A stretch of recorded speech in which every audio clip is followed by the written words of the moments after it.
Sir please start. Full screen कर दे यार सबको। सर ऐसे ही रहेगा। नहीं नहीं ऐसा नहीं रहता यार, ऐसे कैसे रहता है? then you go to okay.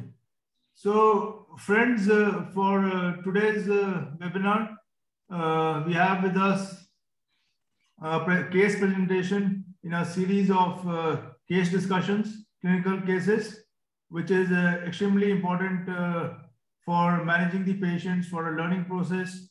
And today's case will be presented by Dr. Avrojit Saha from RN Tagore Narayana Hospital, Calcutta, and moderated by Dr. Panja, who is head of critical care and medicine there. And amongst our distinguished faculty, we have Dr. Gogia sir, who is senior consultant of medicine and infectious disease at the prestigious Gangaram Hospital. Sir has been an active contributor to our webinars, and we thank him for all the teaching that he has imparted. And joining us again, who is known to all of you, he has presented before, Dr. Chandrashish sir, who is a consultant at Gleneagles Hospital, Apollo, Calcutta. Thank you to everybody for sparing their time, and let's hope we have a meaningful discussion again. Like last time, 1 month ago, we had a case, and a plan is to have one case every week, every month. So one webinar will be dedicated to case discussions every month, because they're an integral part of any learning process, and of course, most importantly, managing the patient, which is the result we are trying to obtain. So without further ado, over to you, Avrojit, please start. A very good afternoon to all my respected faculty members and my dear colleagues. So today we'll be talking about a case that we encountered in our hospital in the last month only. Before starting the presentation, I'd like to say that there is no conflict of interest. Due consent has been taken from patient and patient party, and also my institute. So this patient was a 34-year-old male who came from Malda, which is in the northern part of West Bengal. He complained of fever for 10 days. And no, you have to share the slide. The share screening is not going on. You have to share.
We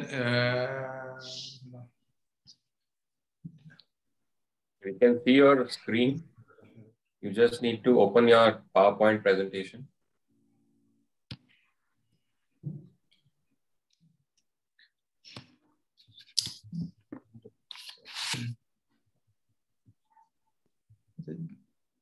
Just I am leaving, then I am coming back. Just in 1 or 2.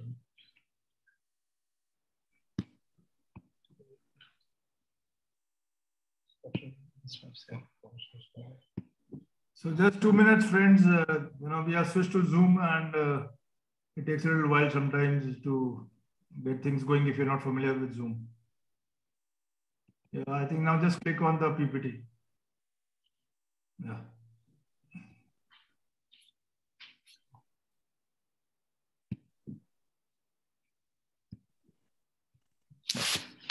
We can see the screen, sir. Okay. So just start now. Sorry. So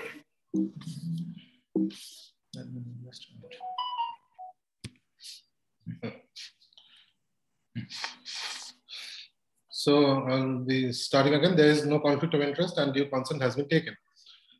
So this patient was a 34-year-old gentleman who came from Malda, which is the northern part of West Bengal. He was complaining of fever for 10 days, and his family said that he was suffering from altered mental status for 2 days prior to presentation at a local nursing home. He was admitted over there for 1 day, and then he was transferred to the nearest government medical college. He was admitted there for another 2 days. His family also said that there was an associated swelling, pain, and tenderness with palpable tightness in the left thigh. His family said that this pain started 4 days before fever.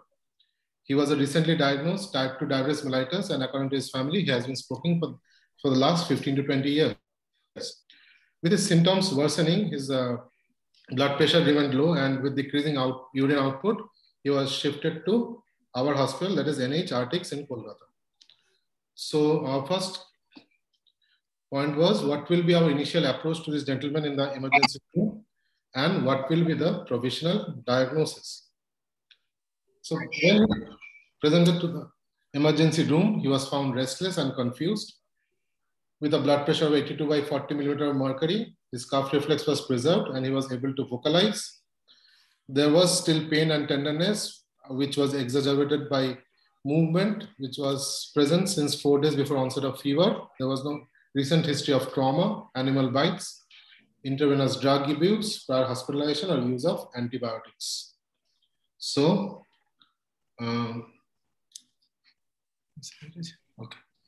So, just Dr. Bansal, I will just request the panelists as well as the attendees, if they want to. Basically, this patient was being presented at the emergency, shifted from a northern part of the West Bengal, and this is, I hope, typical, sometimes very common case which we come across in the emergency medicine as well as the critical care medicine in our day-to-day practice. So basically the discussion at this point will be. Yeah, so can we go to the history? Can we go to the history? Let us see what we can make from the history. Okay, so he has fever and altered mental status, and he has pain and swelling in the left thigh. And pain started before the fever, and he's a young patient, 34-year-old, he's got diabetes. So was he overweight, Dr. Avrojit? No, he was around 84 kgs, but he was a tall gentleman, around 6 feet in height. Okay.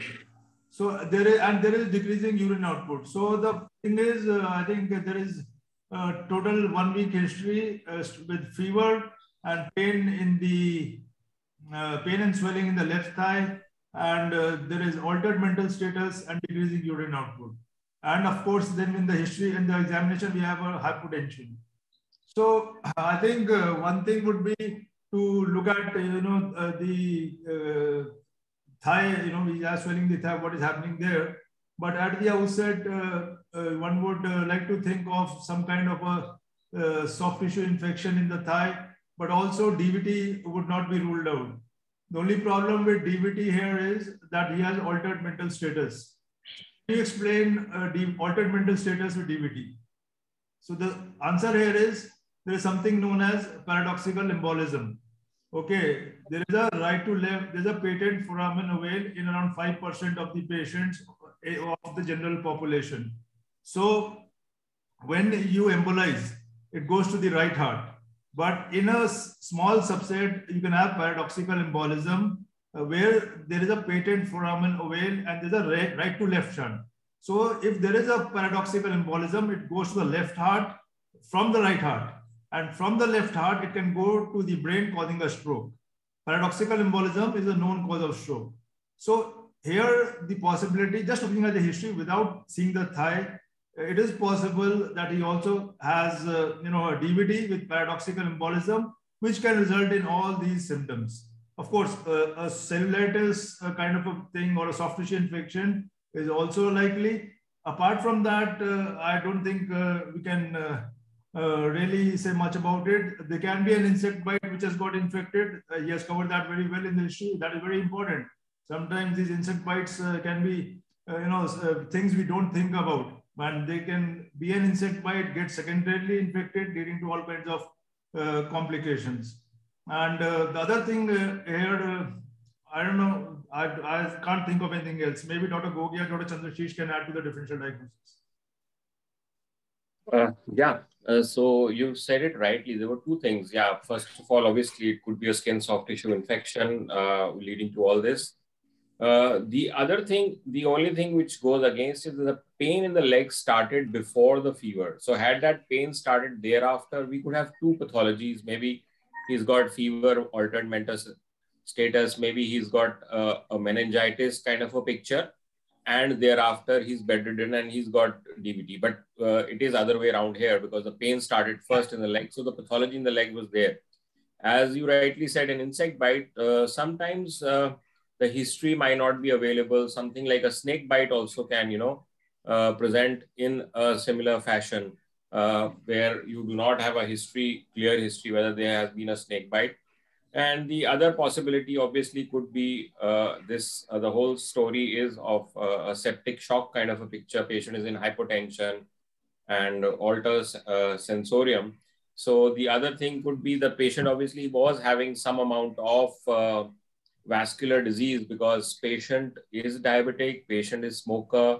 So it could be having, a vascular disease already, which has led to a thrombosis there. Or obviously the other thing is infection. So that is all I can think of actually in this. Chandrashish, your thoughts? I don't have any further comments right now. It looks to be a case of soft tissue infection, septic shock. Let us move ahead and see what happens. So just one small Dr. Bansal or Dr. Gogia all are correct more or less. So because this patient started with about 10 days, sorry, just a moment. I think this patient started with the 10 day initially with fever, as well as this a type of the altered sensorium, along with there was also history of the left lower limb pain. And with this, I think first better we should consider about some sort of infection in the skin soft tissue. Along with that, patient is also hypotensive. So so patient might have that infection followed by some type of septic shock like presentation as we are discussing about that here. Definitely, as Dr.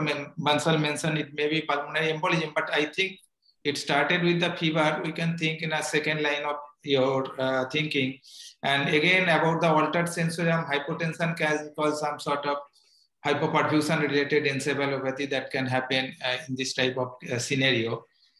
And other things, as Dr. Gogia already mentioned, those things may be considered in the differential diagnosis of this year.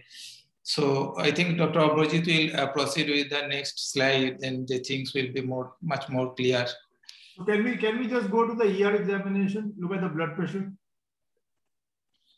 So I would just like to comment upon the blood pressure here. It is 82/40. So, once you have a diastolic pressure of less than 50 in hypotension, it is very strongly indicative of vasodilatation. And the foremost diagnosis here would be your septic shock, because septic shock has vasodilatation. You can get a low diastolic pressure if the patient is extremely hypovolemic, but there your stroke volume, and that means your pulse pressure will be very low. You will get something like 60/40. And here the pulse pressure is maintained. It is 40, which is normal pulse pressure, but your diastolic pressure of 40 means that there is significant vasodilatation. Unless proved otherwise, diastolic pressure of less than 50, 90% of the times means that there is septic shock. And of course, the differential for vasodilatory shock, that is septic shock, is anaphylactic shock and neurogenic shock. So that is the comment I want to make. The blood pressure here itself is indicative of septic shock. And of course, the cough reflex was preserved and he was able to vocalize. And then the other things are there. The blood pressure is very important. The initial blood pressure, if taken properly, mind you, if taken properly, a lot of times in the ER when the blood pressure is not good, the sisters are not able to get an accurate reading for obvious reasons. It's not so easy to pick up the correct blood pressure sometimes when it is hypotensive. So that is the comment on blood pressure, the significance of blood pressure. Carry on, sir. Okay, so in clinical examination, the gentleman had cold clammy extremities. There was no associated organomegaly. Breath sounds were equal on both sides. We examined for neck stiffness, and it appeared that there was no neck stiffness present. The left thigh was tender, woody, hard, edematous with overlying redness in the skin. There was no overlying abscesses or boils. There was some cutaneous anesthesia. However, the pain extended to the area beyond that of redness. We tried to palpate for crepitations, but there was no appreciable crepitation. Bony tenderness could not be elicited because of the tenderness. There was no pain with movement of hip or knee joint. However, there was some spasticity in the associated muscles when we were trying to move the limb. There was no color change, which is noted in the overlying skin or affecting the toes. However, distal arteries were feeble yet palpable. So there was no discharge or anything like that, right? There was no discharge, boils, abscess. Okay. This patient actually once basically initially the skin was relatively intact. It was just if you can put on pressure, there was some tenderness on the left whole of the thigh. But definitely there was movement on the hip or knee there was some restriction in movement of the knee, and the swelling and pain was also up to the level of say just proximal to the knee joint. What was the and definitely the skin was quite shiny, as well as there was a type of, you can say, swelling that was very obvious in comparison to the right side, opposite side. So that was initially what was the findings on the local examination of the limbs. Okay, so this is kind of localizing the pathology to the left thigh itself. Absolutely. So that was the kind of localization. What was happening on the focus should be more on the left side of the ear. Yeah, as far as the our primary diagnosis is concerned, definitely there are other issues regarding the hypotension and obviously that will take the precedence about the resuscitation and other things. It's important. I just want to make a lateral comment here that this patient, as the presenter mentioned, that the skin is intact, there is no discharge, the thigh was hard, edematous, and it's kind of bony hard. Now, although this, it may not be the case, but there should be a lateral thinking about bone and soft tissue sarcoma, which can also present with fever sometimes. Although the hypotension does not match, but bone and soft tissue sarcoma can present with fever, like Ewing sarcoma or some kind of other sarcoma. So that's the only comment I have. You are absolutely right. So there was something that in the left your left thigh of that limb of that patient, so which was basically one of the area where we can pinpoint or localize our thinking. Okay. Next. So we tried to initially manage the patient in the emergency room. We tried to resuscitate the shock. We inserted 2 18-gauge IV cannula in the peripheral veins. He was immediately resuscitated with balanced crystalloids at 30 ml per kg per hour, and central venous access was achieved in the right jugular vein. He was, along with that, he was started on vasopressors. Initially, noradrenaline was started. However, since we were not achieving the target map, we supplemented with vasopressin. Aerobic blood cultures were sent. Invasive arterial line was done. We inserted a Foley urinary catheter to monitor the urine output. A chest X-ray was ordered. Limb X-ray just showed some subcutaneous edema. It was not very contributory. We did a bedside USG along with the help of the radiology team. In the affected limb, it was non-contributory, except there was some subcutaneous edema and few inguinal lymph nodes were present. We also did the IVC was found non-really collapsing. So for one thing, before I go to the fluid, I would agree with Dr. Chandrashish shared in the sense that few inguinal lymph nodes have also been seen. So not only Ewing sarcoma, even some kind of a soft tissue tumor emerging could be possible. Considering there are few inguinal lymph nodes, which can of course be seen with infection also. So the point that you have made about a malignancy, though the course is very rapid, but definitely something may not have been noticed. There might have been a small swelling and rapidly increasing is one of the differential diagnoses. And now coming back to the basic resuscitation. So Avrojit, how much fluid did you give initially? So we gave around 2.5 liters of fluid in the emergency. So that is as per the guidelines, and he must have lost some fluid in the swelling also. Recently, sepsis surviving guidelines have been published 1 month ago. Yes, sir. They still advocate 30 ml per kg. But there are a lot of papers and emerging evidence which suggests that 10 ml per kg or maximum 15 ml per kg, less than 15 ml per kg should be given in the initial bolus, and then you should reassess your volume status. And a lot of evidence has emerged for this, though the surviving sepsis guidelines published 1 month ago have not changed this guideline. So one may consider giving less fluid here initially and then assessing for fluid responsiveness. Because as we know, giving too much fluids is detrimental in the long run. And then you have started NORAD, so that is good, and supplemented with vasopressin. So again, there is a trend towards starting NORAD initially, rather than giving all your fluid and waiting for the fluid to bring the BP up. Because early use of adrenaline brings up the blood pressure early, which has a direct bearing on the outcome. The faster you achieve the target of MAP of 65, the better the outcome. So these are the two things about resuscitation, that though the surviving sepsis guidelines are still sticking to 30 ml per kg, experts in the field and publications have suggested that in the absence of obvious fluid losses like fever, vomitings, poor intake for several days, or abdominal sepsis where there's a lot of leakage, you may consider 10 to 15 ml per kg and then reassess. And it has been seen after your initial resuscitation, only 50% of the patients actually are fluid responsive. So fluid responsiveness has to be assessed. And here I can see IV was found normally collapsing after fluid resuscitation. So again, IVC, either it is extremely collapsed or fully dilated is helpful. Intermediate values like less than 50% or more than 50% do not really help you. So I think a few things I wanted to say about fluid resuscitation. Dr. Chandrashish may like to add something. No, I think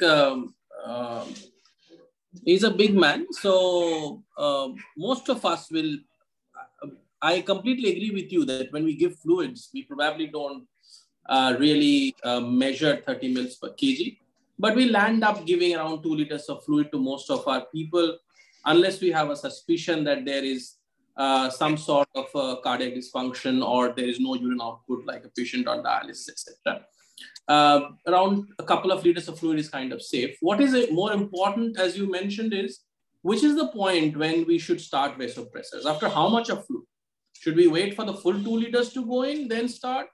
Or should we give maybe a 500 mils bolus and still by this time, if we can, if we see our mean blood pressure is less than 65, should we start the norepinephrine? So I think there is, as you rightly mentioned, there was a growing evidence that yes, we should start it early. However, a very recent study has come up from Korea, where they found that if you start it too early, that is within 600 mils of giving fluid, then that has actually increased their 90-day mortality. So I think we should be somewhere in between, like maybe given a liter of fluid at least, and then by this time assess, and if still requiring more, if still hypotensive, maybe start norepinephrine. Right, Roger. So Dr. Panja, should we move on? Or do you want to add anything, sir? Actually, this is very debatable topic when we should start actually vasopressor, because I think it is also depends on the situation as well as the challenge what we are actually on bedside or who are managing in the by the side of the patient. That is most important, because fluid challenge even we are giving and we are not sure how much fluid this patient may be responsive. So it may be 10 ml to 30 ml. That is varies because of there are different proponent as well as opponent of too much. So definitely too much of liver fluid it may be harmful.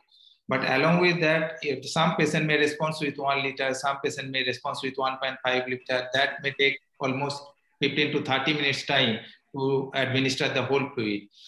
And also there are, so if the patient is not responding at the earliest, maybe 10, 15 minutes, I think definitely the evidence should be required. But when the patient is still hypotensive, I think there is no harm putting some vasopressor, and by that time BP will come up and gradually you can taper down this noradrenaline. Because not only that, if we go by the each and every study and dissect that, the patient population is little defined. Some patient might have a defined type of septic load, other patient might have a defined load, and second thing as well as the cardiac status as well as other hemodynamic parameter status, these are also defined.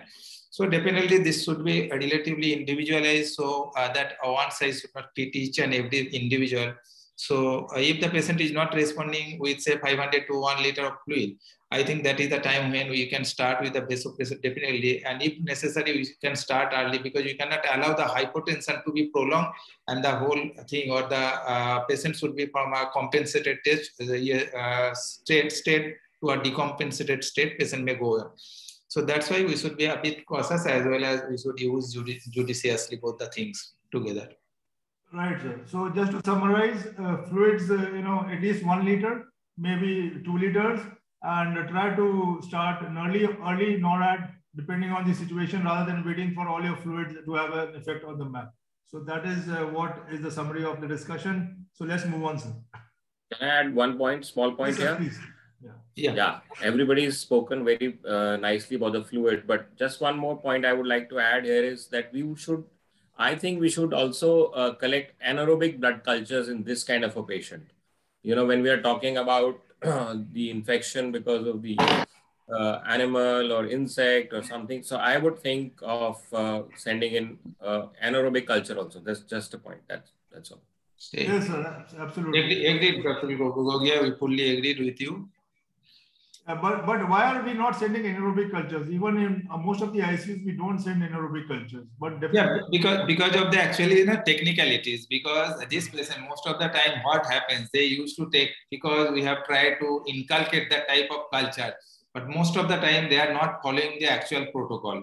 So that's why we had a discussion. If it is necessary, then there should be a separate trained staff. They are not always available.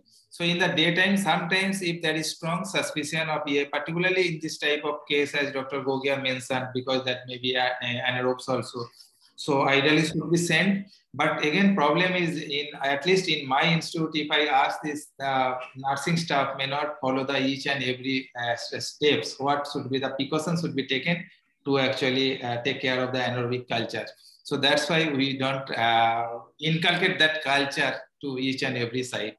So Dr. Gogia, you are sending anaerobic culture as a routine, or only when you think you want to send it, you requested to send it?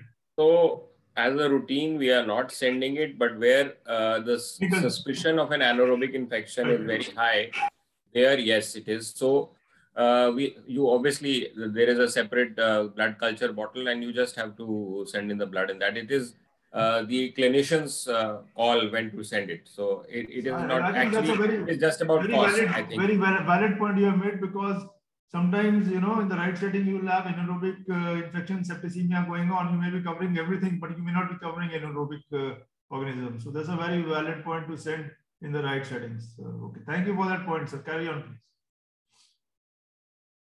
So now we looked at what other investigations should we be ordering and what other things should we look out for in the clinical history and examination. So along with the imaging that we had done, we had sent our hemoglobin, TLC, DLC, BUN, creatinine, sugars, HbA1c, CRP, procalcitonin was not sent. We did a formal USG with the help of the radiology department, and we had ordered an MRI. However, the primary team, the surgical team, did not consent for the MRI right then, so it had to be deferred. So here we discussed about the Dr. Gogia, sir, one thing I just want to clarify for our audience: if your hemoglobin is low and you want to see the glycemic status of the patient prior to admission, can you use the hemoglobin HbA1c if the patient is anemic? Well, if it is an acute anemia, then it's all right. As long as it's not chronic anemia, we can get the right picture. If it is an acute, so sometimes, yeah, it is difficult to interpret HbA1c in patients who have hemoglobinopathies or who have chronic anemia. But in an acute setting, I think it should not be affected. That is one. Yeah. Right. So along with that, we also send the electrolytes. We were trying to figure out the... actually, in this slide already, Dr. Avrojit mentioned that the procalcitonin has not been sent. I think hopefully it may be sent. And thing is that before this patient came to our actually critical care area, initially the first set of investigation was being sent, particularly blood. was being sent from the emergency department. So that's why the procalcitonin was not being sent. But definitely afterwards, the USG MRI that was being ordered from the critical care side once the patient shifted to the critical care unit. Just like to add to that, Dr. Panja sir, that procalcitonin, of course, we have been using it and we know how to use it. But as far as the guidelines go, they have removed it from the current guidelines. It is not recommended in the new guidelines anymore because it has so many false positive and false negative. Patient dies of sepsis with the normal procalcitonin. And CRP is just less sensitive and specific, also does pretty well, if you don't have procalcitonin. So I agree with Dr. Tapesh that recently we have seen this, procalcitonin, we have been vouching for all this while. That is a very good marker and it helps us in de-escalation and finding bacterial sepsis. And actually it has become the new norm after COVID because everybody was getting steroids. So everybody was getting a procalcitonin done to rule out that there is no bacterial sepsis, and then you hike the steroid and things like that. But what I've recently seen in clinical practice, I'm not sure what other colleagues have been seeing, is that it is coming positive in a lot of other clinical conditions. Recently, there's dengue happening, patients having high procalcitonin. I don't know how to explain that, but I've had a lot of discussion with people, but I'm not sure how it's happening. So I don't know, procalcitonin, we all have been using it and we have been having good results so far, but off late, I've seen this happening. I don't know. Sir, you're absolutely right. I've seen this. Carry on. Just actually regarding the procalcitonin, highly debatable topic, definitely guidelines has left it, but there is no other alternative. What is important, actually, we need to have some serial follow-up. Otherwise, it is very difficult. And as Dr. Gogia mentioned, there are other non-infectious cause or sometimes some other inflammatory cause also that can actually give rise to high procalcitonin. So only what is important is sometimes from the change or from the trend, we can have some guess or idea because there is no obvious other parameter to compare till now. So that's why it is very difficult, but if we should use it very judiciously if at all we are using it. So actually, that's a very valid point. Actually, Dr. Gogia, first of all, I agree with you completely that procalcitonin is normal in dengue. Sometimes it is elevated. There is no hard and fixed rule here. I've seen it several times. Patients die of sepsis with a normal procal and not even an increased CRP. And if you look at the data, it says the sensitivity and specificity for sepsis for procalcitonin is around 80%. And for CRP, the AU-ROC is around 75%. That is, the sensitivity and specificity is around 75%. So you have to take this in mind when you are interpreting procalcitonin, and it has many false positives. It can be raised in all conditions of SIRS. It goes up even in cardiogenic shock. It goes up in malignancy. So procalcitonin has a lot of false positive and false negative. And like Dr. Panja very clearly mentioned, it is more important to follow the kinetics of procalcitonin. If the procalcitonin is kind of remaining elevated and the patient is there for some time, a sudden jump in procalcitonin should alert you to a nosocomial infection. The kinetics of procalcitonin also extremely important, especially when it may be elevated due to another condition. So that was about procalcitonin, and it has been removed because of these fallacies. It has been removed from the guidelines, just published 1 month ago from the surviving sepsis guidelines. I just want to make one point here. Regarding the imaging of this patient. So usually in my practice, if the patient is very sick, like this patient who is in shock, altered sensorium, restless, on multiple vasopressors, I will probably take him down a CT scan quickly rather than an MRI because of issues. Number one is that keeping him calm in the MRI for a significant duration of time gets difficult. We might have to end up tubing him. Second is that, especially if this patient has come in the odd hours, for example, at night, I don't have a person who can interpret a soft tissue MRI for me. Interpretation of soft tissue MRI is much, much more difficult. At least I cannot do it. Many of the radiologists also cannot do it.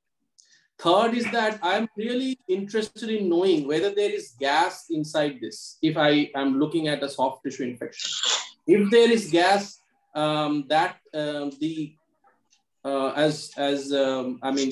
the approach towards the infection completely changes. The aggressiveness with which you need to treat and surgical involvement completely changes. Obviously, MRI is very sensitive, but CT scan may be a primarily more useful investigation at this point, at least in my practice. That's my point. Right. So I fully agree with Dr. Chandrashish, but only thing here, what was happened, the ultrasonography was done, actually, he was a very good performer. So they have specifically, we asked for the any collections as well as the, along with that, there is gas or not. That's what we specifically asked, but he could not comment on that yet.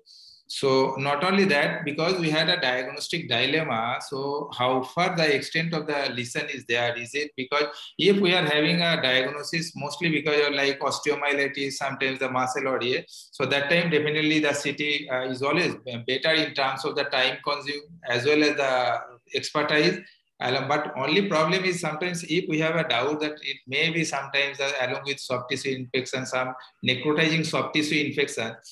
And it may be sometimes if the facility or the possibilities there to get an one MRI, I think that will be more. In this particular situation also, we think about the CT versus the MRI, but finally we went to go for the MRI scan. And along with that, sometimes there may be contrast is also necessary in some cases.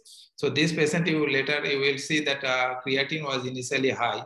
So that was the reason, but MRI, we did not use any contrast in this. So sometimes it may be helpful. So both the things. So CT is always maybe the preferred if you go for the early diagnostic here, but MRI will be much more informative if we are thinking about sometimes necrotizing soft tissue infection.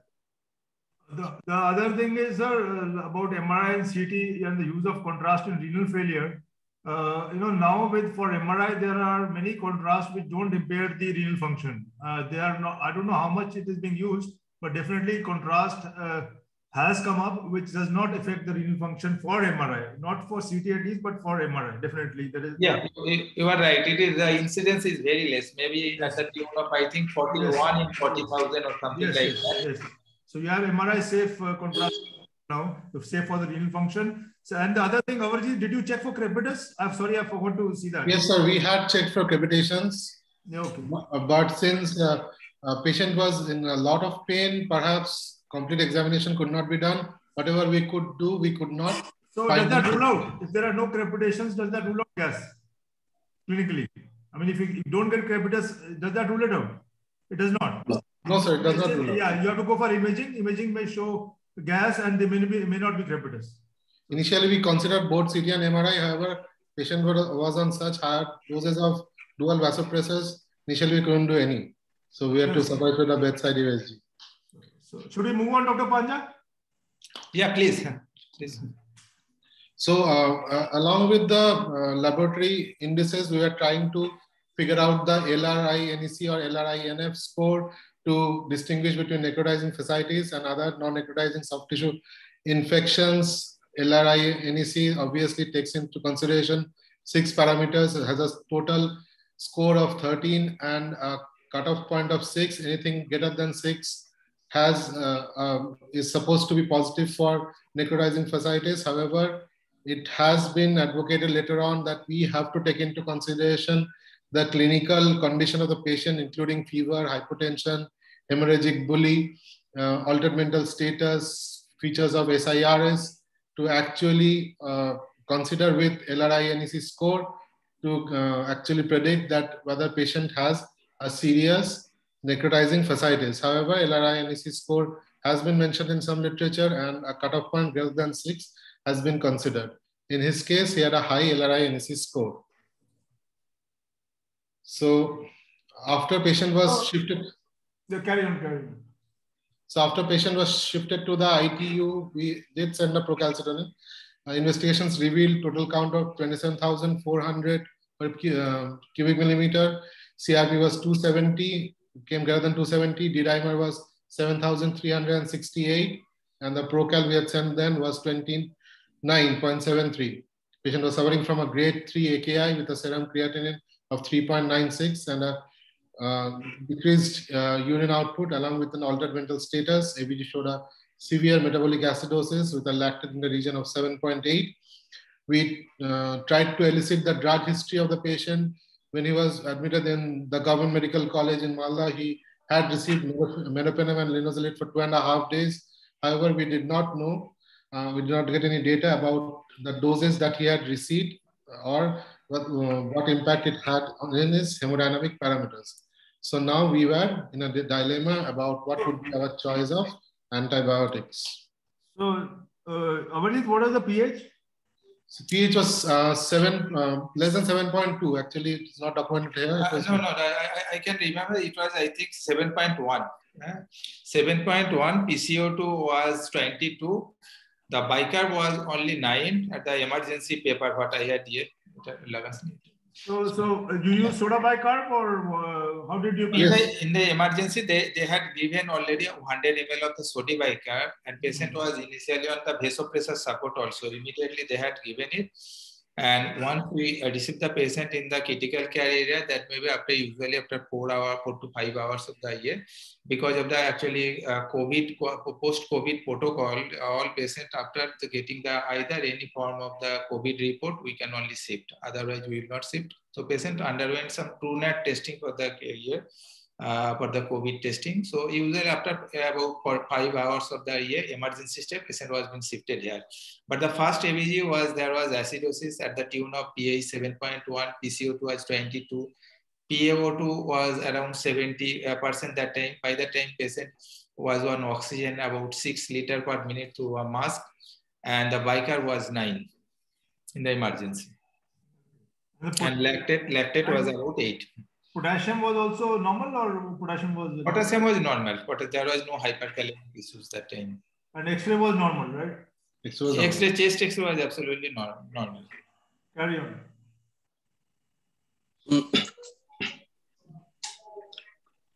What was an LFT done at this point? LFT, I think they did not send. Later we got one sent LFT from our unit. So that maybe usually I think after 24 hours. So in the LFT, there was not gross abnormality. There was just mild abnormality. Bilirubin was, I think, 2.2 like that. Albumin was low, 2.1. And total protein was around 5. So that was the AST, ALT was within 100. I just wanted to ask it because sometimes when patients come in shock, they also come with shock liver. Yeah, and when we are trying to look at a serial lactate, maybe as a measure of resuscitation, if we want to use it, sometimes if we find the lactate is not decreasing the way we would have liked, we keep on chasing it. But if the LFT is deranged, your lactate may not be the best markers in those situations. So that's why I wanted to know about the lactate. The other is, have we checked the CPK value in this patient? Because the renal failure may be because of the high CPK load in such patients. So that is another thing. CPK and TROPI both were sent. CPK was in the tune of 1,500, and troponin I was also raised. So we also took a cardiac evaluation. But so why was the troponin I increased, Dr. Avrojit? Why do you think the troponin I was increased? So it might be attributable to the septic cardiomyopathy. However, the ejection fraction was around 60%. But since patient was having multi-organ involvement, including kidney, so maybe the heart was also involved, and there was a... The echo was normal, okay? So the septic cardiomyopathy, EF 60% means the normal heart, and there could be some diastolic dysfunction, but normally septic cardiomyopathy sets in 2-3 days after a septic shock, and it occurs in 35 to 40% of the patients. So that is a very valid point you have made, that septic cardiomyopathy can increase our troponin I. The more plausible reason probably is that he is in renal failure. Renal failure itself raises TROPI. So that is why TROPI is raised. And for the audience, why Dr. Chandrashish has talked about CPK is because we are thinking of necrotizing fasciitis, and that involves destruction of the muscle. So you can have CPK release due to myocytes and myoglobinuria leading to renal failure, which can be causing renal failure apart from the hypertension. So that is the one thing. And another thing is you can look at the color of urine. If there was myoglobinuria occurring, the color of the urine would generally be altered. So, it is altered in color in myoglobinuria. Troponins in septic shock may be raised as a false positive troponins as well. So that's why one of the ways to confirm that there is a cardiac event going on is to measure troponin after 2 hours again and see there's a delta troponin, which does not happen in case of a septic shock. So. Yeah, that point is well taken, Dr. Chandrashish, that if there is renal failure, then you'll have a baseline troponin I. And you have to see, like you said, the delta troponin. If the troponin is rising, that means there is a cardiac event occurring. That is how exactly. So interpreting troponin sepsis in ICU is a little bit different from interpreting in a patient with an obvious chest pain coming to the ER. So we need to be careful about how we interpret troponin in the ICU. Yeah. Another thing I just wanted to ask here was whether this patient was an alcoholic and what was the ultrasound. As Dr. Chandrashish already highlighted the importance of LFT. We just wanted to know whether he was an alcoholic. It's not mentioned. He just mentioned that he was a smoker. The other thing is an ultrasound of the abdomen, whether we have any imaging to show what was the liver like, because it could, if it's an alcoholic or even if it's a diabetic, it could be a NASH-related CLD. Those are all risk factors for, necrotizing fasciitis. So do we have any information on that? No, the patient is non-alcoholic. They are from only smoking history they had given, alcoholic, non-alcoholic. And diabetes also, that diabetes was being recently diagnosed, and that diagnosis recently means basically patient was admitted in government hospital. That time they first noticed that the patient's sugar was approximately 400 to 500. So that was the case. And earlier to that, as far as patient and family is concerned, they are telling that we are not sure about the diabetes because nothing was basically, we never tested for that. And this time only, first time we came across with the government hospital, they told that your patient is having diabetes. So that's why in this case, what had happened. And other than that, there is no drug, your IV drug user or anything.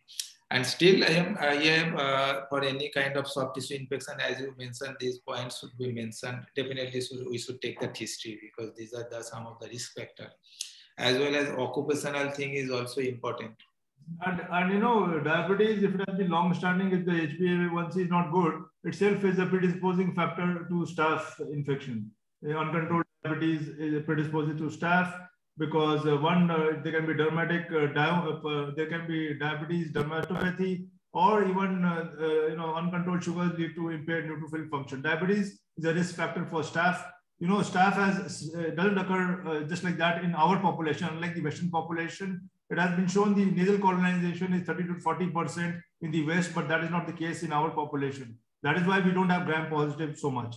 In the West, in the Western ICUs, gram-positive is the commonest infection, not gram-negative, unlike ICUs. So should be covered if there's an appropriate setting and appropriate risk factors. And definitely soft tissue infection occurring here in the setting of diabetes predisposes one to staph. And there is multi-organ failure occurring, which is septic shock with multi-organ failure. I think the Apache score is very high here. Carry on. So next, we are trying to decide about what will be our choice for antibiotics. Since we were already considering necrotizing fasciitis, and perhaps it was a... So I think if I also want to discuss about the choice of antibiotics, whatever, there are defined guidelines across the world. And we should have a defined guidelines in Indian context also. Sometimes it may also vary between the hospitals to hospital as well as the local community defined areas.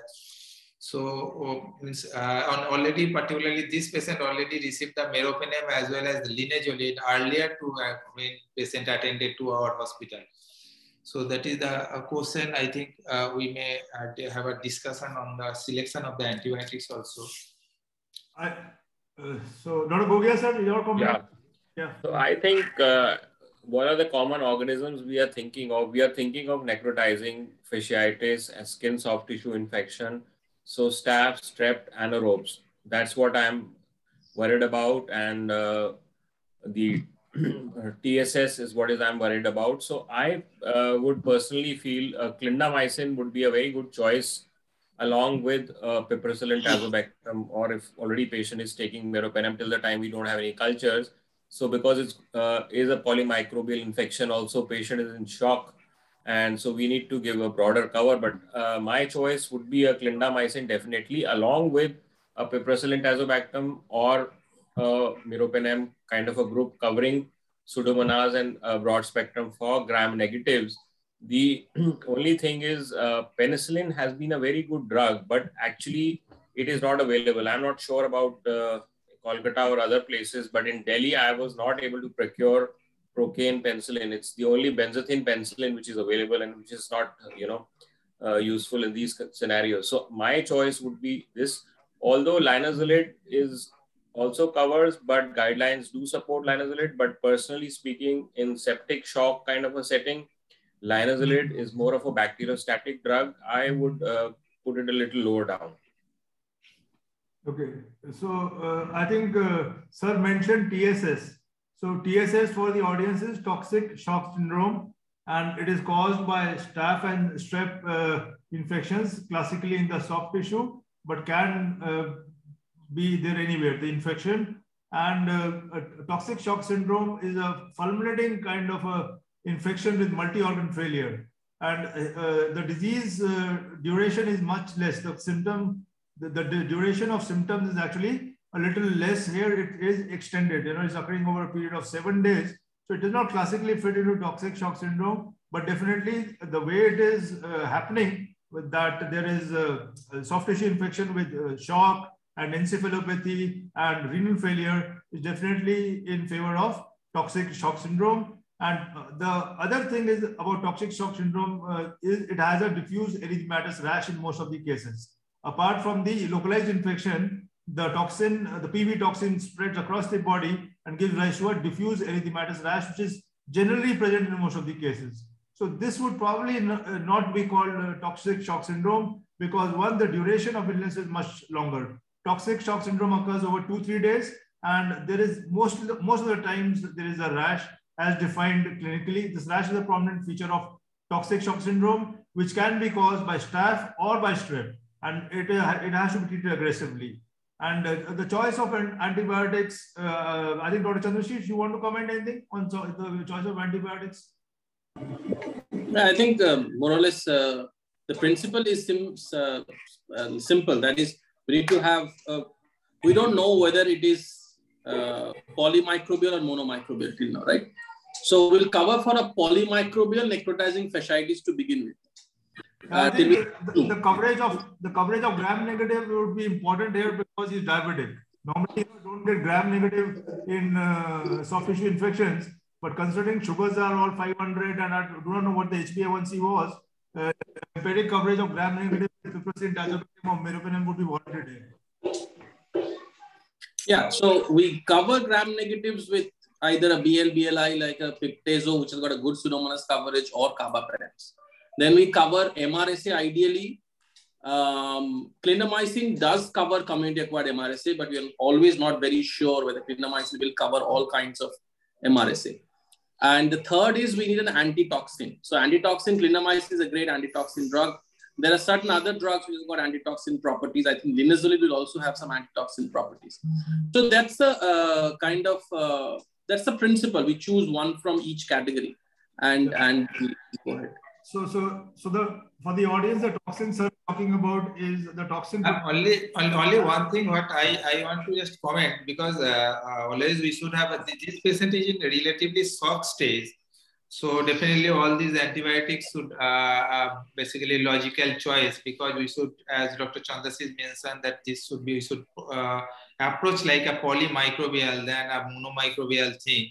And that should minimum, there should be a coverage of streptococci, staphylococci, even gram negative and anaerobes. So these are the things that we should minimum cover. And only if the patient is in shock, it is always the reason that we should go upfront. Then later on, we can think about that, looking at the response.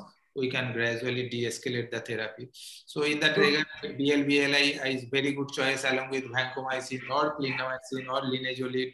Anything, definitely vancomycin has, all drugs has their own advantage as well as disadvantage. But if we are not sure, then I think maybe initially we can start with the vancomycin because of the bactericidal, as well as patient already received antibiotics in earlier hospital. So that's why I think. Dr. Panja sir, I think we all agree on the antibiotics and the coverage needed. The choice can be a little individual. Yeah. Staph and strep needs to be covered first, and then we have to cover anaerobes, and gram-negative also has to be considered, though they are not common at all in soft tissue, but considering that he has diabetes, sugars are 500, you cannot not cover gram-negative right now. But a very important thing, we are forgetting the source control. And why he has not responded to meropenem and linezolid, because there is no source control. If there is necrotizing fasciitis, which we will see with your imaging, you have rightly gone ahead and done urgent imaging, because if there is fasciitis, you need to debride, because source control, unless achieved, your antibiotics are not going to work.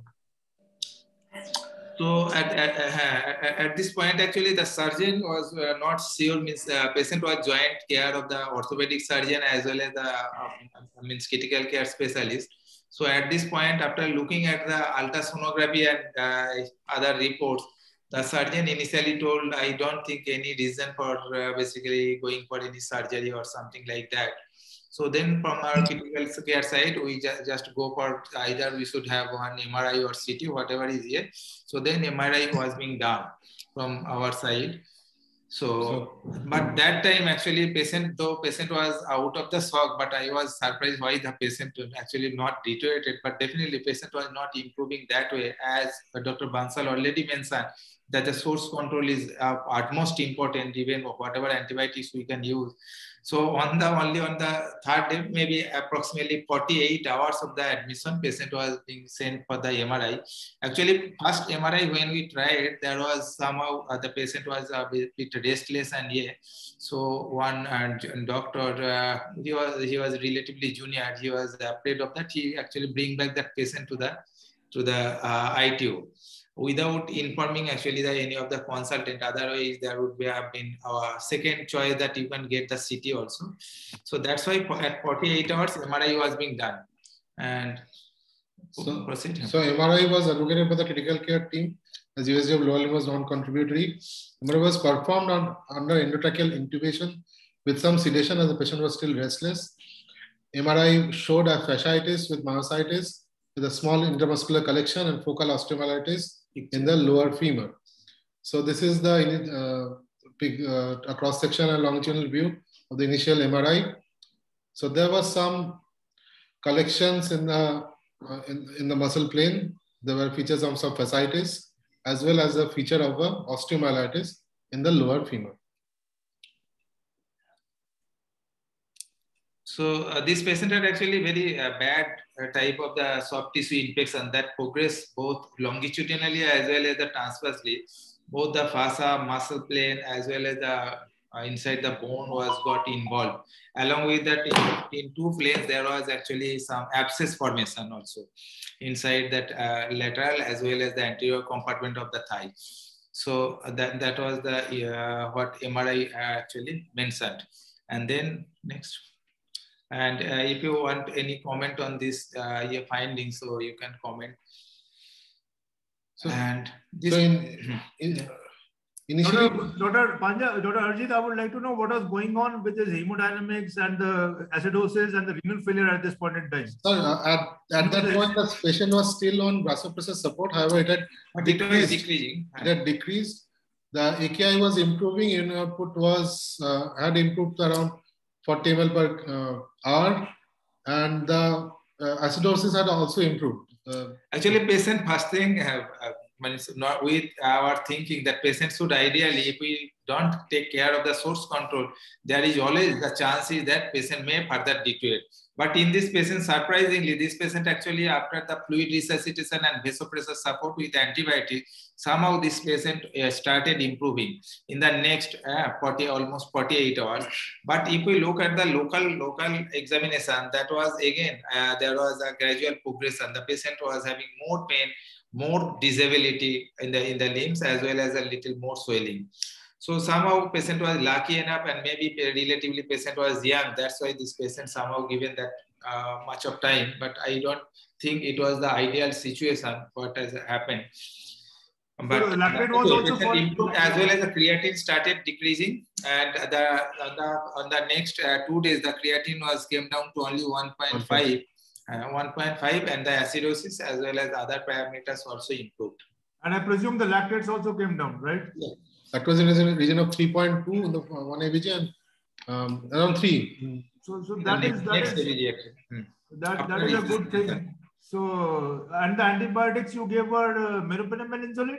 So actually, this patient initially in the emergency had received piperacillin, tazobactam, and clindamycin just for 1 or 2 doses, and after that, in the next morning round, we changed it to meropenem and vancomycin. Yeah, so that is a good choice of antibiotics, and maybe we could have added clindamycin also for staph toxin as such. Toxin production is specifically inhibited by clindamycin and linezolid, as Dr. Chandrashish has said. If it was staph or strep, so that is good that he has responded to your antibiotics and resuscitation without source control, urgent source control. Well, that is very good. Carry on, sir. Can I make a point here? Yeah.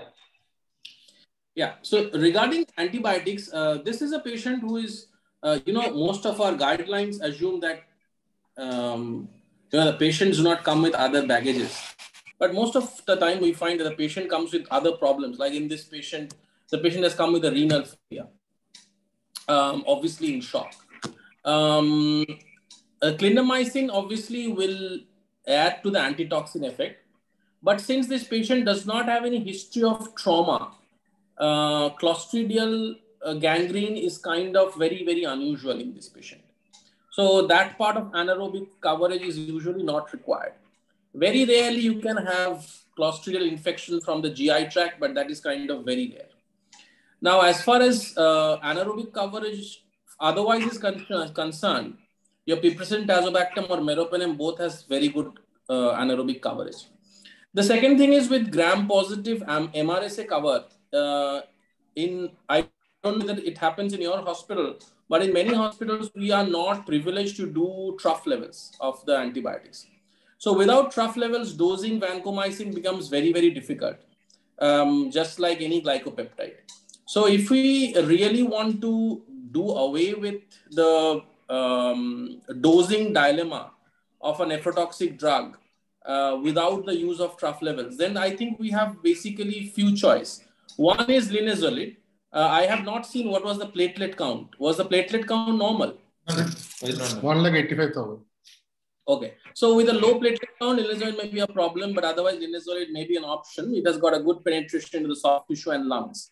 The second is to use daptomycin, which does not need any dosage adjustments for renal failure. I mean, it does need, but it does not need to, we don't need a trough level measuring. The other gram positives are not very available in our country, like telavancin, etc. There's a new quinolone which has come, levonadifloxacin, which also has got a good MRSA cover without renal dose adjustment. The data is I think the drug has not come into guidelines, so we'll keep that out of discussion for now. So that was just the point I wanted to make. Okay, that's great, Dr. Chandrashish. Dr. Gogia, sir, you'd like to comment on the use of vancomycin? Yeah. So how do you use it if renal failure? No, whether you have. So Dr. Chandrashish, he has rightly highlighted the problems which everybody faces in day to day. As he rightly highlighted, we have to cover for MRSA settings. So we can cover by to some extent, as long as because he has a history which does not suggest a hospital-acquired organism, but then he is very sick. So vancomycin always has been into disrepute because of these two, although it has been a time-tested drug, a very good drug being used, but the two issues being because most of the patients who land up in the ICUs would have some component of renal dysfunction, whether it is an AKI or AKI and CKD. So then monitoring the trough levels, dosing adjustment becomes a little challenging in all setups. Yes, we are privileged that we can do all this, but then yes, we have to think of places which is not easily available. Linezolid is a good drug for a short-term use. Long-term use, we are not looking at. So for a short-term use, it's a good drug. As rightly highlighted, daptomycin would have been a very nice choice also, because it is once a daily dosing, and you just need to modify according to creatinine clearance. And there is not much monitoring required apart from CK levels, that is the CPK you need to monitor once a week because it causes some amount of myocyte, but it's a very good drug again for skin soft tissue, gram-positive, as well as for osteomyelitis, light in this setting. So, so that is why the problem comes with vancomycin. The only thing is that if you are able to monitor the levels, it is a good drug, but that is the only issue with that. So, and again, as levonoreploxacin is still a new thing which has started coming up but we do not have so much of data right now, although it has preliminary data, but it's still, you know, more being used anecdotally in small this thing. I'm not sure. None of the guidelines are as of now, you know, pushing that. So that is kind of a backup drug.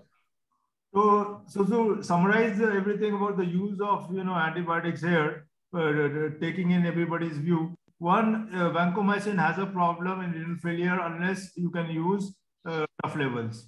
The other way about it is to use nomograms. You know, there are nomograms also which give you the vancomycin dosing as per the creatinine clearance, but that again is not really very good, but you can use nomograms. But without this, it's very difficult to get the proper serum levels of vancomycin and to use vancomycin. That leaves us with linezolid and daptomycin. I would go in with daptomycin because dosing is well defined with the creatinine clearance. And the problem with linezolid here is that linezolid is a bacteriostatic, and there is a continuous debate about bacteriostatic and bactericidal. But linezolid is good enough, it does work, and bactericidal and bacteriostatic comes into play when there is immunocompromised status or there is neutropenia. Otherwise, bacteriostatic and bactericidal do not really make much of a difference, and you can go ahead with linezolid. As far as the side effects, the myelosuppression of linezolid is concerned, at the outset, I don't think platelets would be that important because myelosuppression normally occurs after 5-6 days of linezolid use. So that was about it. And one drug we have not really talked about is tigecycline. Tigecycline is an excellent drug for soft tissue infection, but then tigecycline for septic shock alone would not be good enough.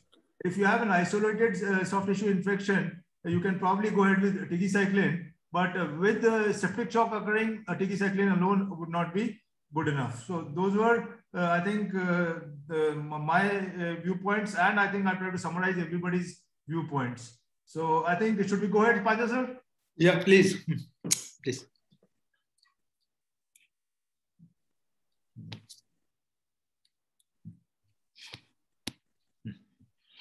So initially, the orthopedic team had decided for a non-surgical approach. However, with our insistence and persistence, a multidisciplinary decision was taken for an urgent exploration. A fasciotomy and arthrotomy was performed, and pus was drained out on the GA on the same day, and tissue biopsy was sent for culture.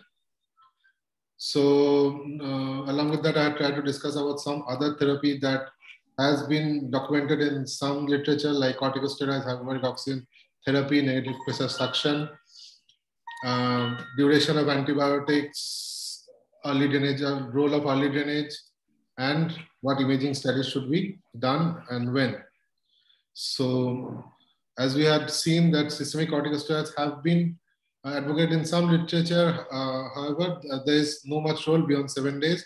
There is no documented role of hyperbaric oxygen therapy or no therapeutic benefit from negative pressure suction apparatus. A prompt surgical consultation has been advocated in most literature along with early drainage of poolant material. Repeat imaging studies have been advocated in most literature if there are persisting features of bacteremia or sepsis. Antibiotic recommendation has been for 2 to 3 weeks. Again, it has been advocated that it should be according to patient's requirements and the clinical status. So in the immediate postoperative period, patient was extubated. In the second postoperative period, his fever had subsided by then, urine output had improved. His creatinine in the first post-op day was 0.72 milligram per DL. Total count was 12,300. CRP had come down to 62.3. His vasopressors were off. He was shifted to a step-down unit. On the third post-operative day, we got the tissue culture report. It showed an MSSA. And other antibiotics were stopped, and he was started on nafcillin. So, just can you go back? So you have started on nafcillin because it has shown MSSA. And also the patient had improved clinically. The AKI had resolved. Yes. So what is the drug of choice for MSSA, Dr. Avrojit? Is it nafcillin or vancomycin or linezolid?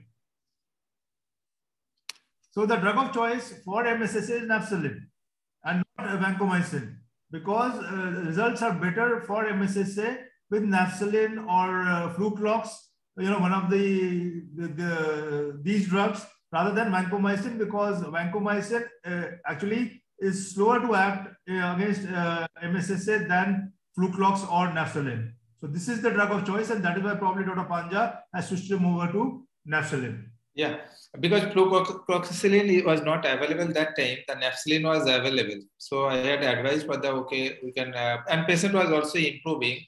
So, and also other things means basically unnecessary use of meropenem that we thought about giving that patient with the nafcillin that time. That is actually perfectly fine. Patient is improving. You have to step down. This is a classic case of de-escalation, and this should be followed, I think, which we don't follow. We just continue the antibiotics, same antibiotics if the patient is improving, despite receiving cultures which are allowing you to de-escalate. So this is a very common practice, tendency to continue the same antibiotics despite the cultures and the patient being on the improving side. So this is very important to de-escalate. You have done a wonderful job here.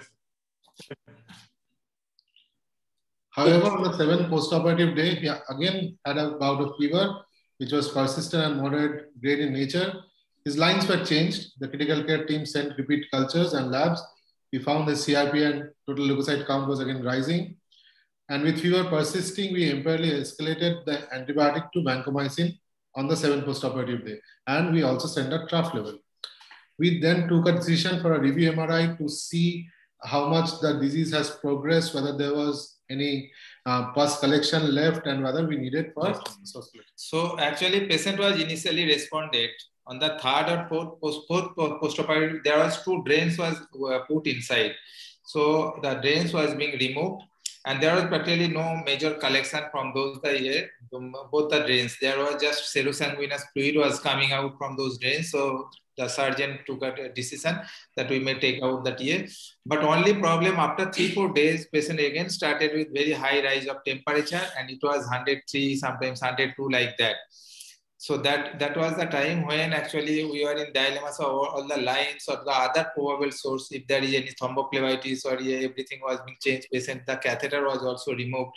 So that time, though we sent the blood cultures, urine cultures, and other cultures, and that was the time we are really in dilemma. So then we took decision together that we should maybe change the antibiotics, as well as we have to again, we have to go for second relook MRI, because otherwise, So that is the year. So my question will remain, are we the basically decision of changing antibiotics from the report, whatever we have received from the culture was right or wrong? Second thing, if that patient again developed this type of reaccumulation of pus or something like that in the local site, what could be the reason? These things was I also discussed with Dr. Gogia sir or Dr. Chandrashish, would you like to comment on the change of antibiotic or persistent? I am fully in with Dr. Panja. They did the right choice. There is no point of sending in a culture if you do not de-escalate.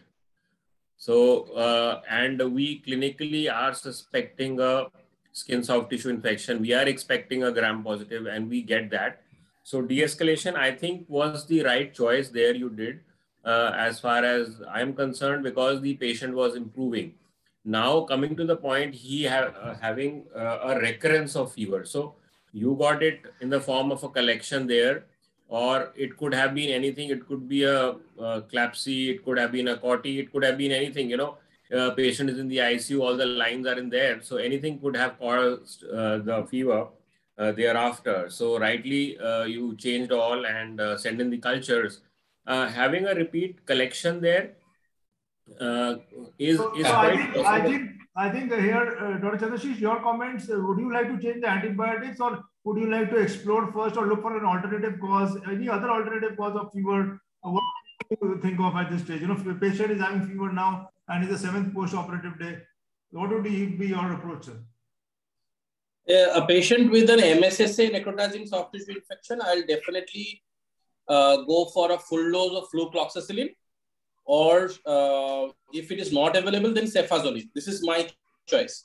If there is a new infection, I will treat it as either a hospital-acquired infection, which has nothing to do with the soft tissue, or because the surgeons have gone inside the in the OR, so there is a secondary hospital-acquired soft tissue infection of the same site. So I have to figure out whether I'm dealing with an infection outside the original site of infection. That means what you said, a Coty, line, etc., pneumonia, whatever. Or is it an infection which is happening at the same site? If it's the same site, I will not stop my flucloxacillin or cefazolin. I will continue that. And as you mentioned sometime before, I'll probably add a TG cycline in this case, because most of the time I find that our infections get colonized by Acinetobacter and Klebsiella, which respond very well to TG cycline at soft tissue doses. Yes, that is, I think, a very nice summary. I fully agree with Dr. Chandrashish, sir. And the other thing is, I would have liked to look at, was he extubated by now, or was he still on the... This was extubated on second postoperative. Yes, it was extubated on second postoperative. So I would also like to look at deep venous thrombosis in that limb, because, you know, there's a lot of trauma now occurring, and deep venous thrombosis has to be ruled out as a cause of fever, and also whether he is developing any bed sores, you know, the usual causes of fever. And I would not agree. I would agree with Dr. Chandrashish as far as the change of antibiotics is concerned here, the line of antibiotics. So this was the second MRI. Obviously, we see that the pus collection was way larger than the initial MRI. And so these points we had already talked about that. So as we are discussing about that case, actually what you have already mentioned, that if the antibiotics patient is not responding, so there must be other reasons. So though we had changed that antibiotics, I think retrospectively we are not fully correct. Rather, what I think, there must be some collection or some other source of infection that we need to cover depending on the situation. So that's why I advise for the second MRI. In the second MRI, there was more reaccumulation of the pus, as well as the osteomyelitic cavity that was relatively okay, but the pus collection was there. So that's why the patient was having that kind of temperature. It may not be the actually selection of antibiotics, rather reaccumulation of the pus, pent-up collection, that was the reason. So question is right now again, our antibiotics, whether that has, though the naphthalene is another alternative choice in the methicillin sensitive here, but definitely flucloxacillin, cefazolin, these are available, okay, you can give, but sometimes naphthalene is also one alternative choice with a more or less equal, non-inferior type of medicine. So why this patient had not responded that way?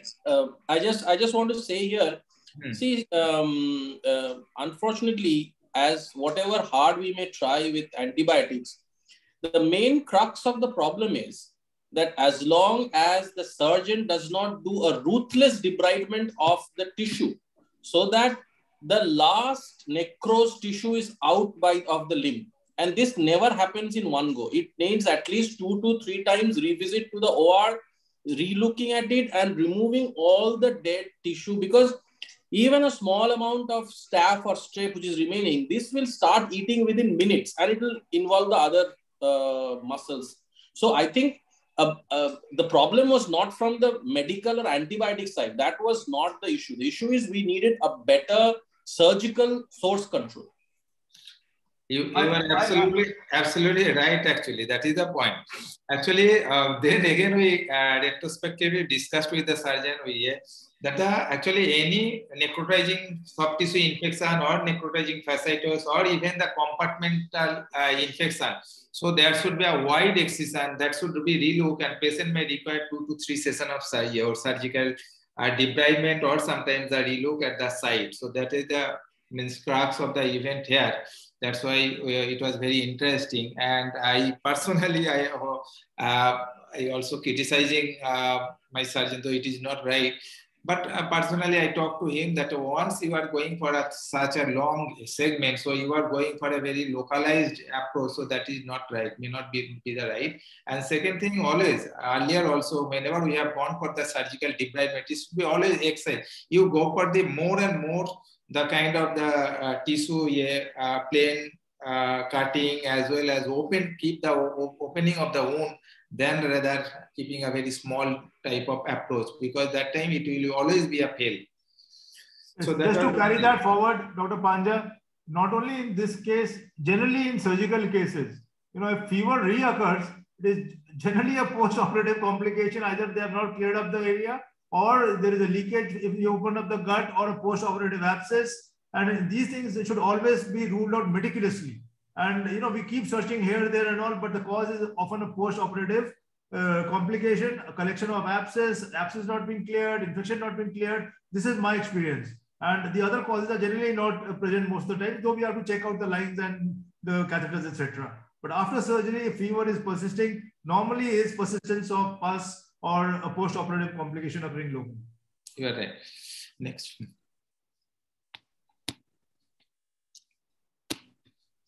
So the surgical team was arranged for urgent intervention and debridement was performed. Antibiotics which had already been escalated were continued in the postoperative period. Patient stopped suffering from fever in the first postoperative day, and now with antibiotics being de-escalated, his hemodynamics have been improved and a better comfort in mobility in his leg. He has been shifted to the general ward. At present, he is mobile and is being planned for discharge with postoperative care. So one thing I would like to ask you is, did you screen for any abscess anywhere when he was having fever? Was there an ultrasound of the abdomen, echo done to rule out endocarditis? No, we went for all the lines was being changed. Patient, there was no urinary catheter. Chest X-ray was being done, as well as the ultrasonography, not only of the abdomen. We also go for the Doppler study of both the lower limbs to find out if there is any DVT or not, as well as we also requested for any collection in the intermuscular plane, but the sonologist just told, so it may be very difficult to comment. I will rather advise you to please go for the second MRI rather than going for the ultrasonography, because I cannot give you the extent of the lesion when there was an osteomyelitic cavity is also there. So and not only that, because it was a stap here, so then we also thought that it will be better that we can compare with the previous MRI also. So that was the so not only, because sometimes staph, if you have at one particular place that you had the culture growing staph, you have metastatic abscesses, places, endocarditis has to be ruled out. Echo has to be done because they often metastasize and cause acute staph endocarditis. So once you have a staph endocarditis and the persistence of fever, all these things have to be ruled out, metastasis of the staph infection to other places. So that has to be borne in mind. Dr. Gogia, sir, you would like to comment on that, about the metastasis of staph infections? Yeah, you rightly highlighted the point of staph endocarditis, which always has to be ruled out, although in this setting. And we have to be very, this is a point we have to take home, is that the pickup rate of the transthoracic echo is only 70%. So when you are having a very strong suspicion, then a TE may also be required. So if somebody is having metastatic abscesses, fever is persisting, you may have to do a transesophageal echo also to rule out endocarditis, because just a transthoracic may not pick up. That is one point. And the other thing is, I'm sure it must have been done but not discussed, is a viral markers, hepatitis B, C, HIV should be done in all these settings, because a lot of the times you pick up there problems of HIV immunosuppression leading to infections. Although this patient was diabetic, but there is no reason stopping him from having any other immune suppression or any other thing. So we should also look for that in this kind of a setting. And I think most of the settings where you have severe infections, so these things should be looked into. And antibiotics, everybody has already actually have enough discussion about it. And we need to give long-term antibiotic in this kind of a setting. So maybe up to 6 to 8 weeks is what they would be requiring, because there is osteomyelitis. And I think because of the kind of involvement and sepsis and twice having surgical intervention done, IV antibiotic would be required for close to 4 weeks, I think, in this kind of a setting before we can, switch to something oral. Yes, so that is absolutely right. Prolonged antibiotics would be required. And generally, if you have a staph blood culture positive, you have to do repeated cultures, and minimum duration is 2 weeks at least after the last culture is positive. And beyond that depends on the chronicity of the infection, the type of infection. And in a soft tissue infection like this, which is extensive infection, you'll have to continue it for a longer time. Actually, there are different, as already Dr. Gogia mentioned. First of all, he raised the right question, because this patient, any patient is coming to the hospital, what we usually do nowadays, there is one pre-cat profile in the name of the TA that actually includes hepatitis B, C as well as HIV. So all were negative. But definitely HIV should be ruled out for this type of any kind of cellulitis or any necrotizing soft tissue infection. And second one is about the duration of antibiotics. Absolutely right that the 6 to 8 weeks should be the here, because this patient is having osteomyelitis. Otherwise, the usual antibiotics, if we have taken care of proper surgically, 7 to 14 days. For 7 days initially, we may go for the IV antibiotics, and 14 days, up to 14 days is sufficient if the only it has already involved only the skin and soft tissue infection without any bony involvement. So that is the most of the cases what we usually follow. And next. So if left undertreated or untreated, this kind of patients can end up in compartmental syndrome, septic arthritis, endocarditis, metastatic infection, bacteremia, shock with multi-organ dysfunction. Our causes for concern for the patient while we were treating the patient was primarily multi-organ involvement. He had AKI and encephalopathy along with shock, and the delay in decision by the surgical team for exploration and debridement. Right now we are treating similar patients in the same unit. We have multiple patients, one with a metastatic cephalococcal infection. These are some of the pictures actually, not actually this patient. This patient, some picture actually we have lost because the surgeon, he took those pictures. So I was expecting that he will provide me during the debridement, what was the findings, as well as he had also taken snapshot from our unit.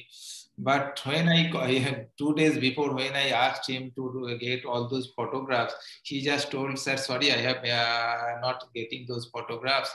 So that was the year. But this was the photographs what I had. This was one patient. So this patient had actually necrotizing fasciitis. And this is another patient where the tissue, when the patient actually debridement was late. So there was extensive damage of the tissue on the right side. And this was another tissue when they had actually excised the fossa plane. And this is the one of the typical incision, what should ideally it should be. Next. So our take-home messages from this case, what we summarized was that soft tissue infections are a common problem. It may present with mild to moderate, with moderate to severe involvement. It needs prompt and appropriate investigations. It's prompt and judicious antibiotics, early and prompt surgical intervention. Antibiotic de-escalation should not only be decided by cultures, but also clinical parameters. MRI should be advised early and with any signs or indications. Prompt decision-making if the patient is not improving clinically. Skin and soft tissue infections run a high risk for severe complications, including local and distant tissue damage, shock, and death. Early source control is of paramount importance. Thank you. So thank you, Dr. One question, Dr. Panja, sir, I would like to ask you, you have followed the case. 3 days the patient was outside and he received meropenem and linezolid, which is not bad at all. You were covering staph, you are covering strep, you are covering gram-negative, you are covering anaerobic. Linezolid is definitely not inferior to vancomycin, really. So he came to you and you have also done the debridement after 3 days. So, but your patient started responding in the first 3 days. The renal failure improved, the lactic acidosis improved. So why do you think there was a difference here? Dr. Tapesh, excuse me, I couldn't get your voice was breaking in between. Actually, what I'm trying to say, sir, is you have managed the case and the patient was managed with meropenem and linezolid outside. Are you able to hear me? Yeah. So your source of debridement also occurred after 3 days. But in those 3 days, when you were managing him, your markers have improved, renal failure has improved, and the acidosis has improved, the lactate has fallen. So where do you think the difference was? Do you think they never gave any fluids?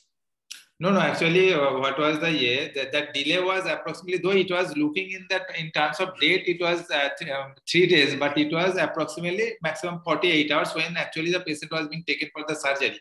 And decision was taken at around 36 hours, because first time when we sent the patient at around 24 hours for the MRI, that junior doctor actually took back the patient from the MRI suite to the, again, he came back to the unit, thinking that this patient is restless. So he could not actually, he did not get the importance.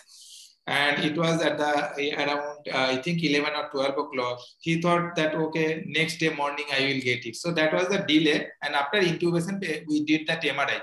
Otherwise, I would have been advised him that, okay, you get one CT scan so that tomorrow by morning we can take a surgical decision. And first and foremost thing, the shock, basically the medical management of shock, definitely it matters. Because as early as possible. That is what has happened. You have been able to, do proper resuscitation, which were probably not done outside, and that is why the markers, or the lactates, the acidosis, the renal failure have improved simultaneously with your debridement. Otherwise, unless you debride, these patients normally do not improve. Of course, there is some element of luck always involved, and that patient was lucky that he responded to your resuscitation, which was done very nicely prior to debridement itself. And they have not managed the resuscitation initially properly. Dr. Chandrashish, sir, your comments? Anything you want to add? I think very nicely presented. I want to congratulate the team, Dr. Panja and Dr. Avrojit. Usually we are now, over the years, coming down on the duration of antibiotics for almost all infections, whether it's pneumonia, soft tissue, etc. But there are certain situations where we need to remember we need prolonged antibiotics. I think this is one of them. Usually soft tissue infections we treat for 5 to 7 days. That should be enough. Now, if suppose there was no osteomyelitis, this patient did not require much of a problem, the patient responded, but still because there is staph in blood, this requires treatment for 2 weeks at least. If there's a staph in blood, we need to treat for 2 weeks at least. Also because this patient has osteomyelitis, a planning has to be done. That are we going to keep this patient in the ward to give IV antibiotics, or are we supposed to send them home? If we want to send them home, then probably this patient needs some sort of a more permanent line, like a PICC line or something, through which outpatient antibiotic therapy can be carried on at home, at least for 4 weeks, and then further oral antibiotics will have to be continued. So that is a planning which also needs to be done. And as Dr. Gogia mentioned very rightly, a transesophageal echo to rule out endocarditis, because that's kind of common with MSSA bacteremia, or at least should be ruled out. So the duration of antibiotics, I think that is another take-home message we should know. Usually soft tissue infections, a week. If there is staph and staph bacteremia, 2 weeks. If there is endocarditis or metastatic infections, usually 4 to 6 weeks are necessary, provided things go in the right way. Obviously, if there is recurrence, new fever, etc., then it can get further prolonged. So that's all I want to say. Thank you, Dr. Chandrashish, sir. Lovely comments, and it really made it interesting and exciting. Dr. Gogia, sir, your comments? Yeah, thank you. Well, actually, Dr. Chandrashish has already highlighted all the points very well, and I would agree with him that the case was presented and managed very well. And they did very well in de-escalation and then re-exploration. So it was managed appropriately, I would see. And as rightly highlighted, we have to have a focus we have to have in mind whenever we are giving antibiotics that what organism you are targeting. So initially it is like hitting in the dark because you do not know what's happening. So you have to have a polymicrobial cover. But rightly so, when we have a specific organism, we should de-escalate and target. And rightly, staph is very notorious. So we need to give a longer duration of antibiotics. So at least 2 weeks, or depending on how the culture positivity is there and how clinical response is, but at least 2 weeks would be appropriate. And as osteomyelitis definitely requires a longer therapy.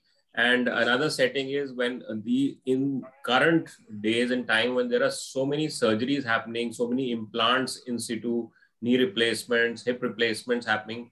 So we probably have to keep these people on chronic suppressive therapy, you know. Sometimes the implants cannot come out. So those are special situations where we have to keep our mind open and see these patients. So that is all. Thank you. Yeah. So, Dr. Panja, you want to say anything, or should I just conclude with some remarks? No, already we have mentioned and discussed whatever was the shortcomings in this managing this particular case that was there.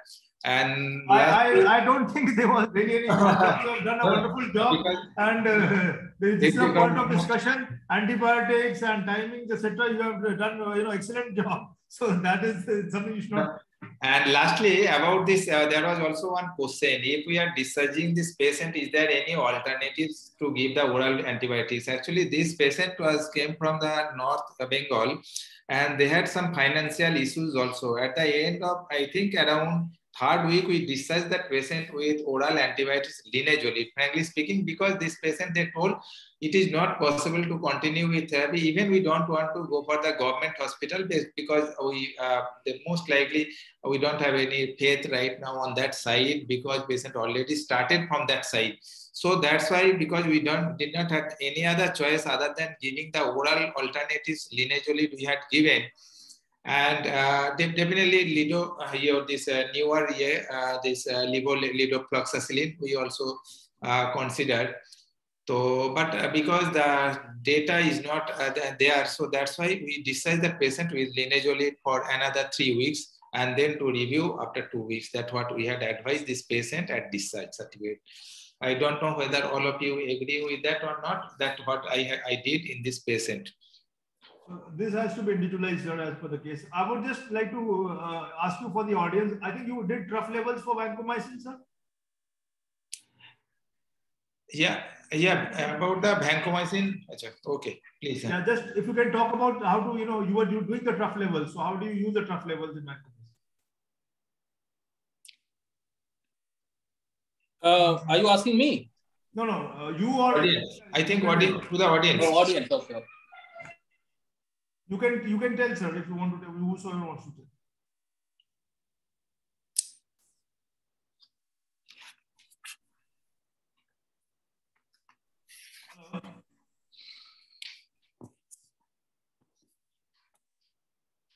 Hello. I think trough levels, there is a general, the general guideline is that we start giving vancomycin out to the standard doses. We give the first bolus. So the bolus is usually around 20 to 30 milligrams per kg of bolus. We try to target, and then we subsequently give either 6 hourly or sometimes 12 hourly. And after the 3rd dose, before the after the third dose, we send the blood for the trough levels. And we try to see the trough levels depending upon where we want the drug to act. For example, if we want the drug to act in the brain, we need a much higher trough levels, around above 20. If we want it in the lungs, it should be around 15. If it is in the blood, then maybe 10, 12. So depending upon where we want the drug to act in the soft tissue and bones, again, we need a slightly higher trough levels, around 15 or so. So then according to that, we adjust. The problem is in renal failure, you cannot really know that what is your average plasma concentrations. And you need nowadays, the discussion is moving from trough levels to AUC values actually. Now people are saying that your area under the curve should be divided by the MIC. That is the number which we should target, the AUC by MIC. So things are getting more and more complicated as far as vancomycin dosing is concerned. But definitely at least trough levels needs to be measured so that we know that at least whatever drug we are giving, even if it is sensitive, it is reaching the site of infection at the right plasma concentration. Absolutely, Dr. Chandrashish. It's the AUC by MIC we are moving towards. in vancomycin if possible. And I would just like to take that forward, dosing in renal failure, in acute renal failure.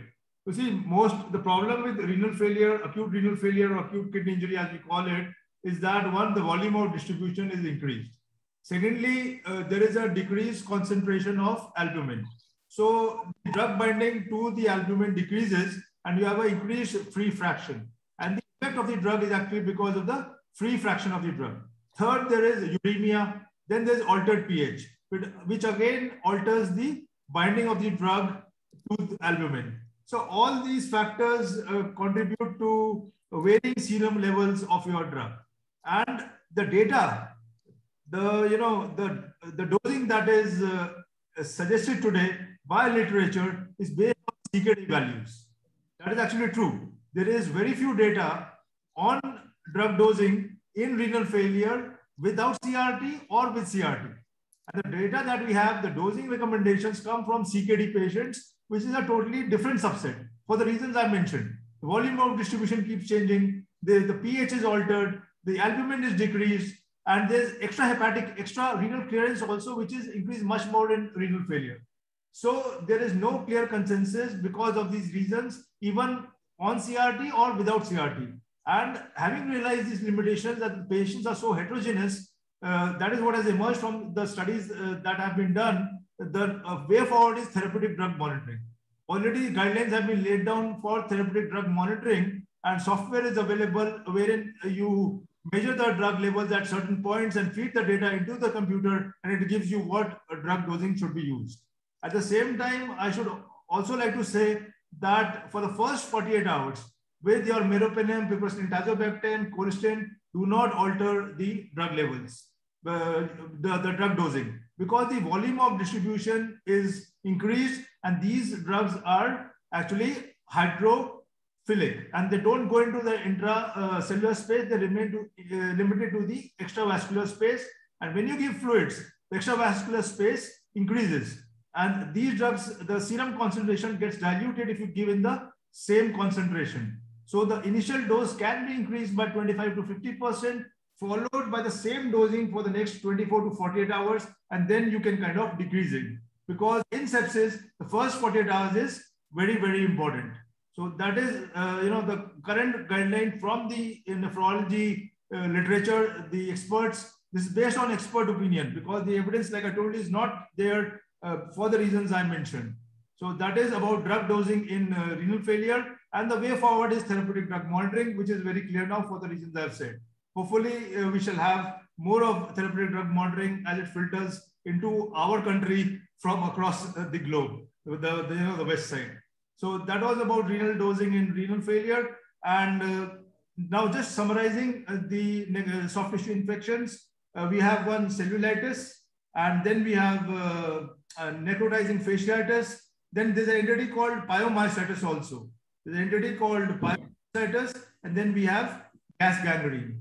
So the organisms here are generally staph and strep, and in gas gangrene, you have Clostridium, which requires penicillin, and anaerobic cover needs to be covered in, has to be provided in gas gangrene, and maybe in certain other conditions, especially if there is foul smelling discharge coming.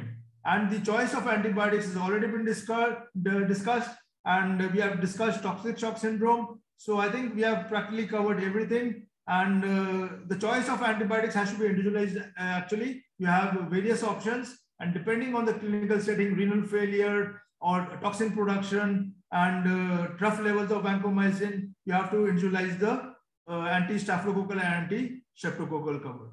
So I think that is about all from my side. And finally, hand over to Dr. Panja sir to end the session, if it's okay. Yeah, I think hopefully it was more or less a nice interaction amongst definitely the presenter, Dr. Avrojit, and all the expert panelists, because I know some of the panelists and Dr. Chandrashish, Dr. Bansal, he himself, as well as Dr. Atul, I know him very well for last almost 20 years. So all are excellent panelists. Only thing for the audience, there is also sometimes the dilemma that vancomycin TRAb level we should monitor. For teicoplanin it is not, because that's why sometimes even for the teicoplanin also ideally we should see the TRAb level. So that is as already Dr. Bansal mentioned, that the TRAb level when ideally it should be there, so that should be monitored. Normally what we are right now we are using vancomycin because we have a limitation in using the TRAb level, unlike Gangaram where you can get it within 2 to 3 hours, I hope till now. But in our institute it is not so. So usually we go for the higher doses, because already Dr. Chandrashish mentioned, if we go by say suppose it is a soft tissue infection, the TRAb level may be 10 to 12. For the meningitis, it may be 20 to 30. For the endocarditis or something like that, it may be 15 to 20. So if we are using little on the higher side, so hopefully there is no harm. So usually for a normal renal function with a 70 kg body weight, we usually start with the 1 gram 3 times a day. Definitely there is a controversy regarding the TRAb level versus the area under the curve. Which one is more important for the vancomycin? These are the little higher thinking that we should think. And already Dr. Bansal mentioned any type of soft tissue infection, we should consider what is the type of differential diagnosis to actually formulate type of organism, as well as what is the type duration of the antibiotics that should be there. It may be from, if we go by the superficial to the deep, it may be erysipelas, then cellulitis, then there is necrotizing fasciitis, necrotizing soft tissue infection, then pyomyositis, then the osteomyelitis. It is like that. So these are the defined type of organism that can happen. Not only that, there are defined type of necrotizing fasciitis that can happen, particularly if someone is working in the water or any marine. So their organism or flora will be little defined from those who are having some trauma in the ground. So that is another important, because some other rare organisms are the Vibrio magnificus or sometimes Aeromonas. These are organisms. If someone is having some injury in the seaside or even in the sea, deep sea or marine, so you must consider those type of organism, and coverage should be according to that. Not only that, there are also type 4 necrotizing fasciitis that may happen in the immune compromised host, as already Dr. Atul mentioned, that HIV status or patient is after transplantation, they might have some soft tissue infection because of the fungus infection also. So it is, again, we should have a thinking that what is the background of the patient, as well as what is the type of infection we are dealing with and probable organism. Accordingly, we can formulate our antibiotic therapy as well as the duration of therapy we can. Yeah. And with this, I think I don't have any further comments. And before here, thank you, Dr. Bansal, for giving us this privilege to have this meeting, and also get on board this type of faculty, Dr. Chandrashish, Dr. Atul, and you, and all the, thank you all the attendees to attend and interact. So thank you, Dr. Panja sir, for taking the effort to make this attempt. Dr. Avrojit, all the best with your future careers. That was very nice. Thank you so much. Must congratulate you. And I thank Dr. Atul Gogia sir and Dr. Chandrashish sir for the excellent contribution and teaching. And we shall continue with the clinical cases once a month in our webinars, because I think they are very important and there's much learning to be gained from this. Thank the Cipla Pharmaceuticals for providing the digital support, and thank the audience for their patient hearing. I hope we were able to help them with their learning. Thank you, everybody. So with that, we shall now close. Thank you, everybody. Yeah, thank you. Dr. Bansal and Dr. Panja and Dr. Gogia. I think Dr. Bansal, this is an excellent effort, because we rarely have such fruitful discussions, and I think this will be really useful and helpful for the students if some of the students are listening to us. Thanks for this kind of effort. And there is a lot of discussion which can be done regarding treatment of MRSA. I think we'll have to take it up at a separate platform. And then we can discuss it. Let us not club it with soft tissue today, because that will be very long. But yes, definitely nowadays people are moving towards continuous infusion of vancomycin of 2 grams to 3 grams, 24 hours continuously. People are moving towards looking at the MIC. If the MIC is close to 1, it becomes very, very difficult to reach AUC by MIC, which is meaningful. So all those issues are there. with MRSA, and it's really a very interesting topic to look at. And maybe we'll, in some other later platform, we'll look into it in a more detailed way. Thank you. Thank you. Thank you. Atul, thank you. Thank you, Dr. Panja. Thank you. Nice to see you. Nice meeting you and seeing you after a long time. Long time, yeah.